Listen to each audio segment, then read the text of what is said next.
May 4, 1943, 22:30 hours. North Atlantic, south of Greenland. The air inside U-628 is thick with the smell of diesel, unwashed bodies, and recycled oxygen. It is the scent of the hunter, stale and predatory. Kapitän Lieutenant Heinrich Hasenschar, his face illuminated by the pale green glow of the attack periscope's optics, feels the familiar thrum of the electric motors vibrating through the deck plates. For 6 days, his boat, part of the Wolfpack Fink, has been stalking Convoy ONS-5 through a relentless gale. Now the storm has momentarily abated, and the sea is a mass of rolling black mountains under a sliver of moon. He grips the handles, his knuckles white. Through the lens, a scene of impossible scale materializes. Not a convoy, a city. A floating mobile city of steel stretching from one edge of his vision to the other. Dozens of dark lumbering shapes, merchantmen, plodding eastward, their silhouettes stark against the churning horizon. More ships than he has ever seen in one place. More targets than he has torpedoes. In his pocket, he can feel the corner of a letter from his wife, Liesel, its paper softened from repeated readings. She writes of their son, who asks when his father will come home a hero. Heinrich had imagined this moment, the moment of triumph that would justify the cold, the claustrophobia, the gnawing fear. He had imagined a glorious kill, but this is different. This isn't a formation. It's an inundation. The sheer number is an act of defiance, an industrial miracle steaming through the most dangerous waters on Earth. He hears the sonarman's tense voice announce another escort's ping, the rhythmic heartbeat of their stalker. The hunters are also the hunted. As he gives the order to align for a shot, a chilling thought, cold as the Atlantic itself, washes over him. It's not the escorts he fears, not truly.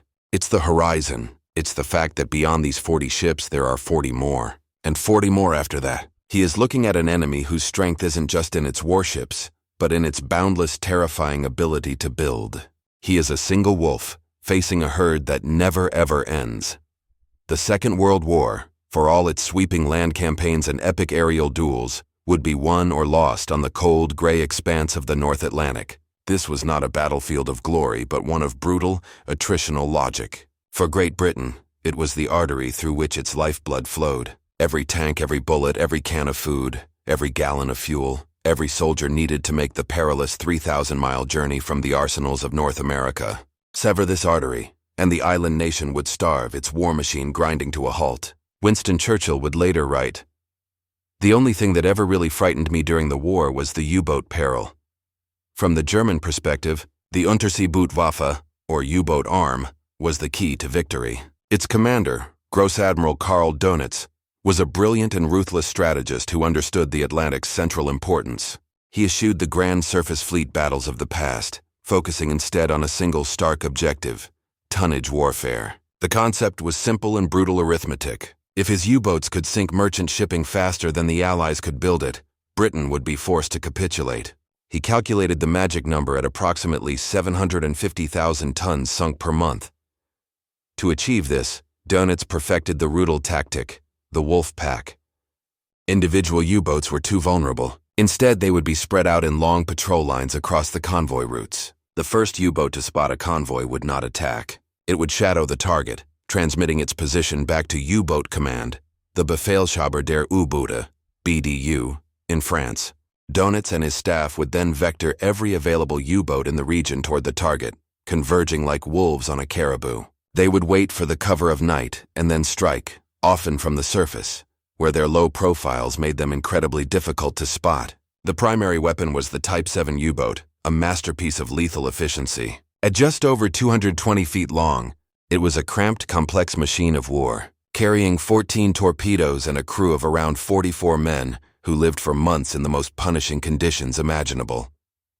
The Allied response, born from the lessons of the First World War, was the convoy system. It was a simple, yet profound tactical choice.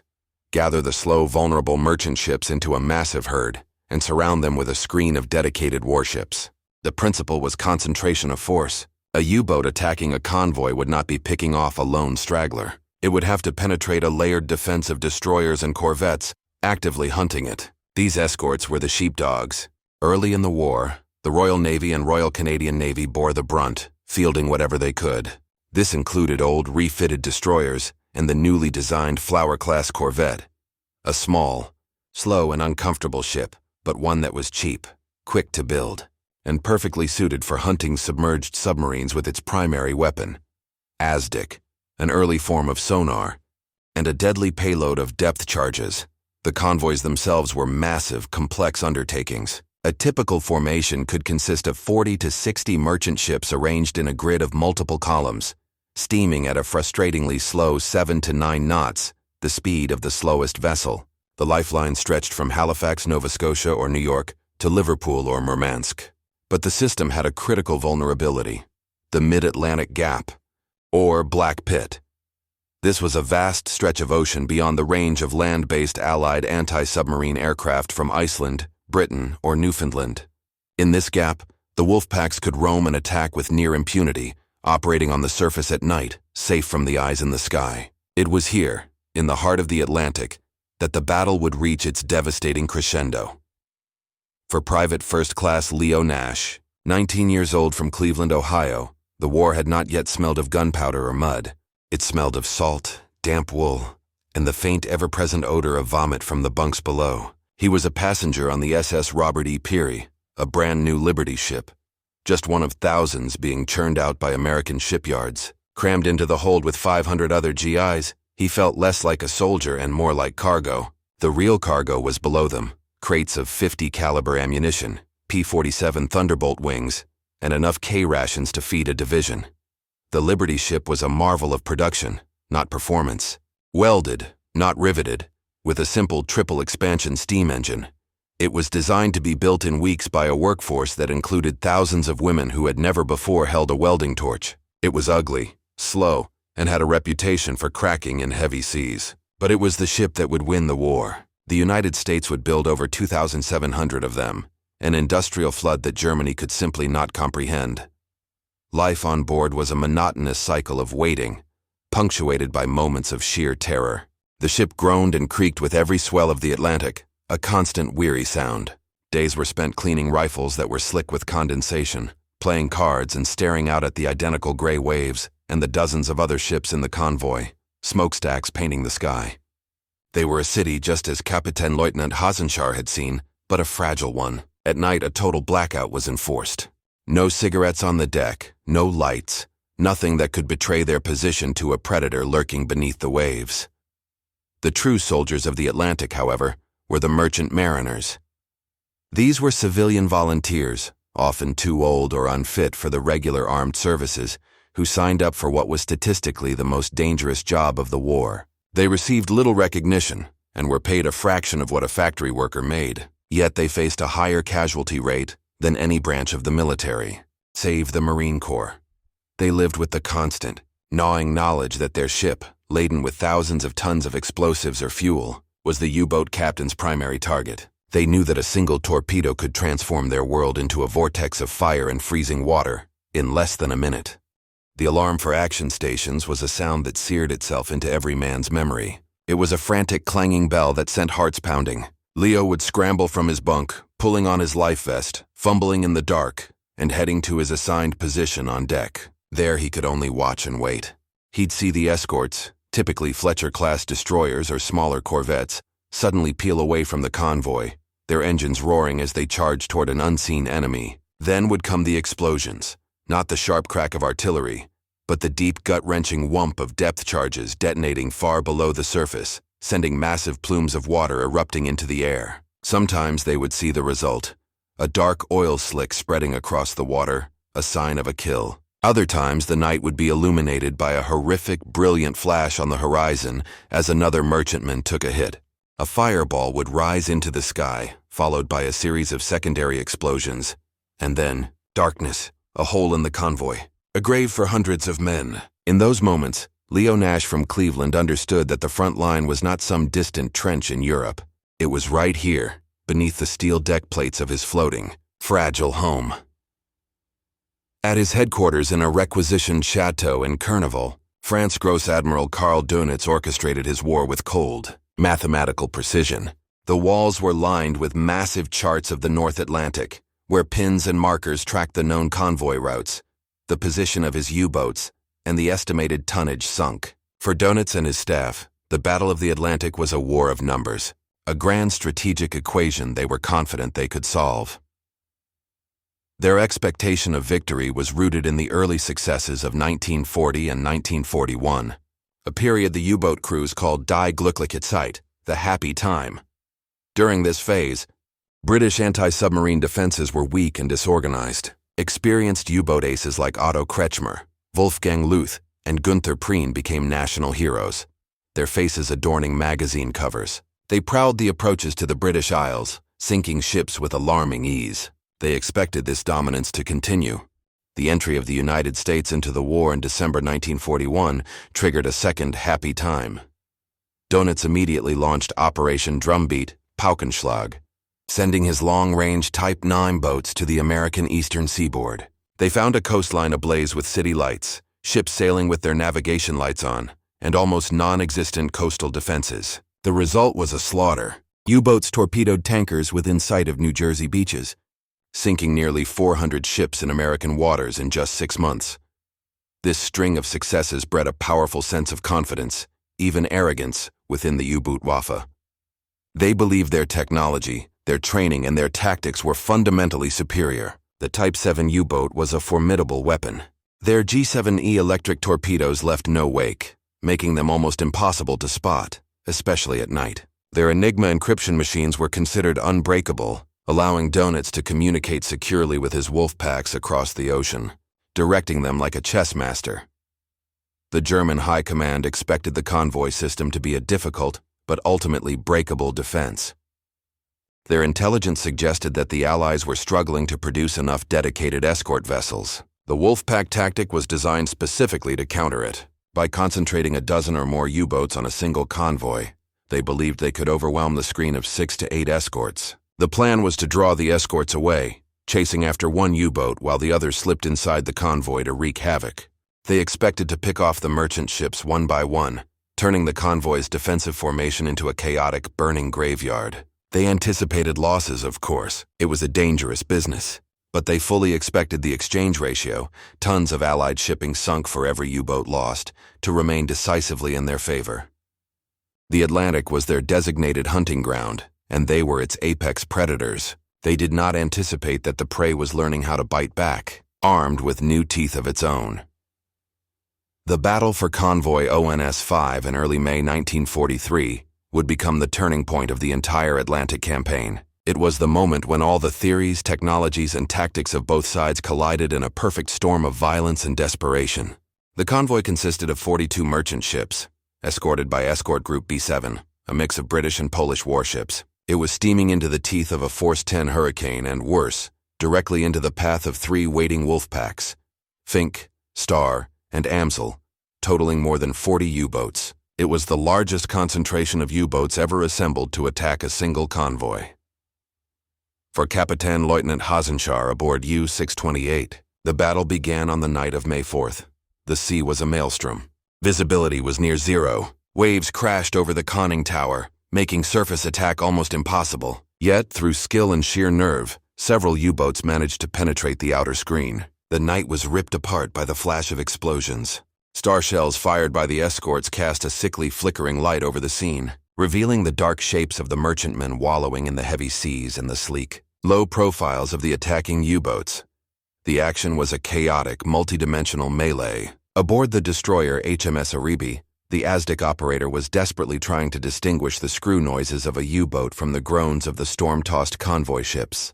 On the bridge, the captain strained to see through the spray, knowing a torpedo could be racing towards him from any direction. Suddenly, a lookout screamed. A merchant ship, the SS North Britain, erupted in a colossal fireball, its cargo of munitions detonating. It broke in two and vanished in under a minute. The U-boats had drawn first blood. The escorts fought back with savage determination. The frigate HMS Tay gained a firm sonar contact. The command was given, full ahead. Stand by depth charges. The ship surged forward, its hull shuddering as it raced over the U-boat's last known position. A pattern of 10 depth charges was rolled off the stern. The sea boiled as they detonated in sequence, a series of concussive blasts that could be felt for miles, powerful enough to crack a submarine's pressure hull. Inside U-531, the world became a hell of noise and violence. The lights failed, plunging the crew into darkness. The boat was thrown sideways by the concussions. Pipes burst, spraying icy seawater into the control room. Men screamed as the pressure hull groaned, threatening to implode. On the surface, the crew of the Tay saw a surge of oil and debris, a confirmed kill. But the Wolfpack was relentless. Throughout the night and into the next day, the attacks continued. 12 ships from the convoy were sunk, sent to the bottom of the Atlantic. It seemed like a German victory, but the price was staggering. Escort Group B7 was now being reinforced by ships and, crucially, by long-range B-24 Liberator aircraft from Newfoundland. The hunters were about to feel the true nature of the trap they had sprung. The Allies were no longer just defending. They were actively, aggressively hunting.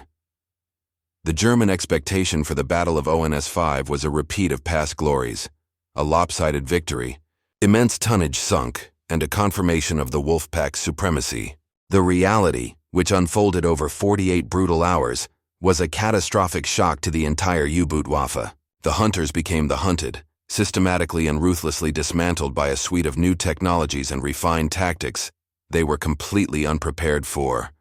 The first surprise was radar. The U-boats were accustomed to Allied metric wavelength radar, which their METOX receivers could detect, giving them ample warning to dive. But many of the Allied escorts and aircraft were now equipped with new, high-frequency 10-centimeter radar. The German receivers couldn't pick up its signal. The result was terrifying. A U-boat captain could be on his bridge at night, confident of his invisibility, only to be suddenly blinded by the glare of a searchlight, the lee light mounted on an approaching aircraft, and showered with depth charges moments later. From his perspective, the attack came from nowhere. The second shock was the closing of the mid-Atlantic gap. The introduction of escort carriers like the USS Bogue and the proliferation of long-range VLR, very long-range, Liberator bombers meant there was no longer any safe space for the U-boats to surface and operate. Air power could now shadow the convoys across the entire Atlantic, spotting surfaced U-boats from miles away and vectoring the surface escorts to their location. The third and perhaps most decisive element was the perfection of Allied anti-submarine tactics, coordinated by superior intelligence. The Allies were now reading a significant portion of the German naval Enigma traffic, thanks to the codebreakers at Bletchley Park. They often knew where the Wolfpack patrol lines were and could reroute convoys around them. When a battle was unavoidable, as with ONS-5, they could position dedicated support groups, hunter-killer teams of escorts not tied to the convoy's direct defense, to reinforce the screen and aggressively hunt down any U-boat that made contact.